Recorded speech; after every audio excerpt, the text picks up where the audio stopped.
Hello friends, তোমাদের সকলকে love for all চ্যানেলে স্বাগত। তো তোমাদের সামনে আমি আর একটা স্টোরি নিয়ে চলে এসেছি। দেখো, আমার কোলে যে বাচ্চাটা দেখতে পাচ্ছ তার বয়স হচ্ছে মাত্র 7 মাস এবং তার নাম হচ্ছে ঈশান শেখ। বাচ্চার মা নিয়ে এসছে যে দিদিমণি দেখুন আমার বাচ্চার জ্বর, ঠান্ডা লাগা, কাশি, ওষুধ দিন। তো আমি মাকে বললাম ঠিক আছে মা, দাও আমাকে বাচ্চাটা। আমি বাচ্চা নিলাম, দেখলাম চেস্ট পুরো ক্লিয়ার, কোনো কফ নেই, রানি নোজ নেই, বাচ্চা ইজ ভেরি ওয়েল, টেম্পারেচারও নেই।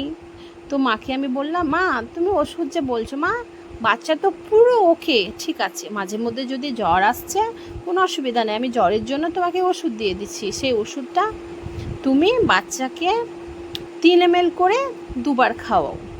তারপর যদি জ্বর না আসে 2-3 পর আর খাওয়ানোর দরকার নেই।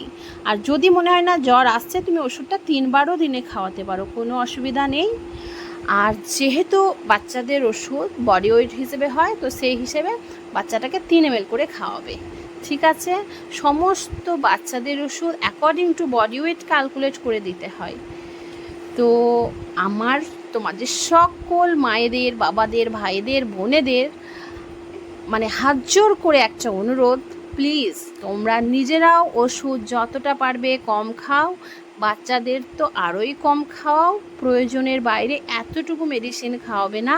দেখো, প্রত্যেক ওষুধ আমি জানি আমাদের প্রয়োজন, কিন্তু ওষুধের যতটা ভালো কাজ আছে তার খারাপ কাজও আছে।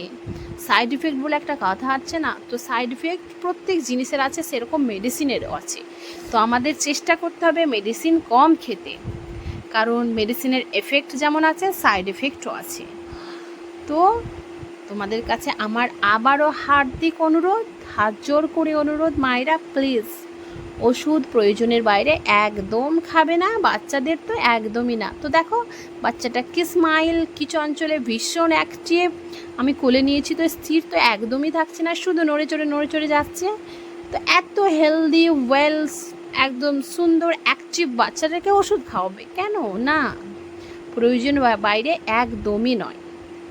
ওষুধ খাওয়াবো প্রয়োজন মতো, এবং যখনই খাওয়াবো তার কোর্সটা অবশ্যই কমপ্লিট করব, যদি অ্যান্টিবায়োটিক হয়, আদারওয়াইজ না। জ্বরের ক্ষেত্রে প্যারাসিটামল খাওয়াচ্ছ, প্রয়োজনের বাইরে একদমই না। যতটা পারবো একদম মিনিমাইজ করব মেডিসিন ইউজ।